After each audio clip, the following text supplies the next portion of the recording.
A lot of people frequently ask, did God create evil, or why did God allow evil into the universe? I'm going to start this video off with a simple question. Is God all good? Is God all knowing? Is God all powerful? The answer to these questions is yes, obviously. The next question is, if God is all good, all knowing, and all powerful, then why would he allow evil to exist? Or why would he not intervene and prevent it or stop it? These are very good questions. And this is the classical Epicurus trilemma. But let's get into why this is actually a huge error in logic. Maybe you missed it. Before we begin, man, it's important to point out that there are two kinds of evils. There are natural evils and moral evils. So I'm going to talk about both of those in this video. Let's kick this off. First of all, you got to understand that evil is not a thing. It's not a thing like a rock or a leaf. For example, you can't have a jar full of evil. Evil has no existence on its own. Evil is simply the absence of good. Similarly, holes are real, but they only exist in something else. We call the absence of dirt a hole, but it cannot be separated from the dirt. When God created the world, he created potentiality. He created free will. People have the ability to freely choose good or to reject good. It's their choice, which again, anything that is separate from God's righteous moral standard of goodness is evil. If a person asked you, does cold exist? The answer probably would be yes. However, this is incorrect. Cold does not exist. Cold is just the absence of heat. Similarly, darkness does not exist. It is the absence of light. Evil is the absence of good. Rather, even better yet, evil is the absence of God. God did not create evil, but rather necessarily allowed for the absence of good. He allowed for people to make their own choices. God creates the potential for evil to exist by allowing a world with free will. And in a world with free will, some people will obviously choose the wrong path, a path void of righteousness.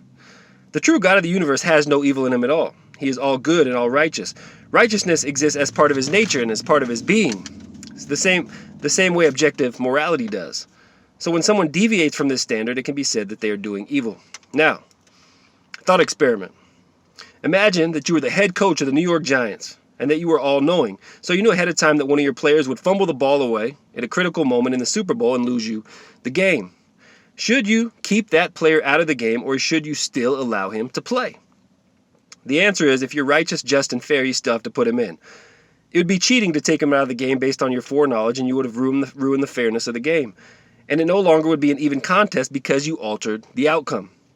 So even though you know how it all plays out, in fairness, you still have to let it all play out. You can't put your hand in the game and meddle around to create your own narrative or start tweaking causes to get your desired effect.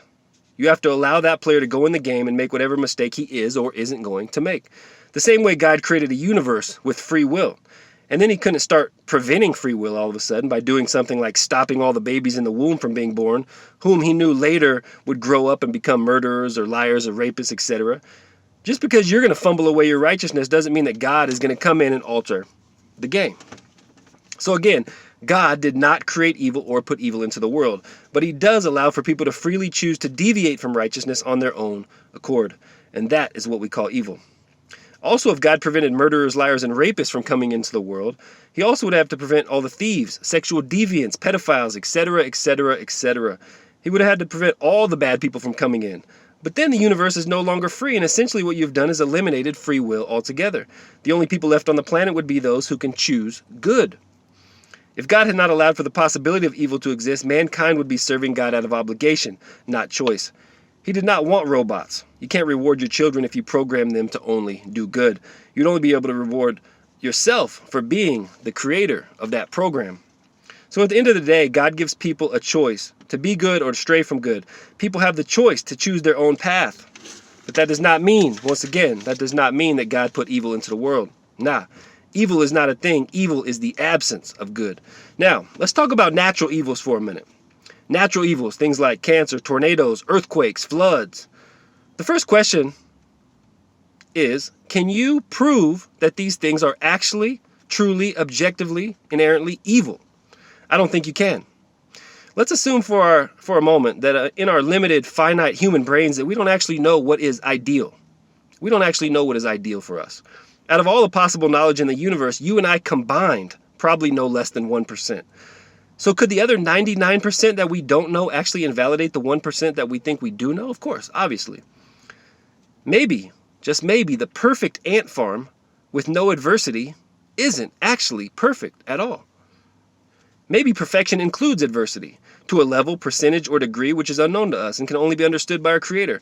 Maybe humans are the one with a flawed interpretation of perfection. Possibly we don't understand what is really best for us at all. Furthermore, what would become of such a static, blissful state with no adversity, only sunshine and rainbows, continuously, over and over again, day after day after day after day after day, never ending? What would become of a place like that? Let me ask you, does it not build character to go through things?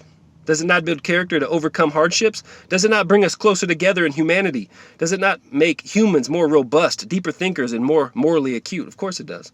Moreover, it clearly brings us closer to God in a spiritual way, making us more caring and loving, more appreciative and thankful, making our relationships more meaningful, making us plan and strategize, and many other things that we cannot truly understand or see from our limited perspective.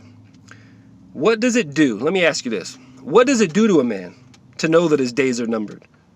Or the possibility of pain and suffering are always lurking around the horizon, always lurking around as possibilities? What does that do to a man? It makes a man better. So, while the allowance of natural evil may seem unrighteous or mean or even seem unjust on the surface, it's actually not at all. It helps us grow and develop individually and collectively with the unseen potential to become the best versions of ourselves. A harmonious, non-adverse utopia is actually not what's best for us at all. Not only would it become extremely boring without any desire to grow, no spiritual enlightenment, and no ambition or deeper connection, but the mundane, stale existence would halt our individuality, our social relationships, our humanity, and much, much more. And we would be too content to ever search for real understanding. Let me leave you with this. Observe, study, be intrigued, prepare, ask questions. That's what it's all about. Be thankful for your potential. And again, never be too comfortable that you take life for granted. I'll see you soon, man. Don't forget to check out Theistic Essentialism online. I am the Atheist Killer. I hope you're staying safe, and I love you guys. I'll see you soon, man. I'm out. Peace.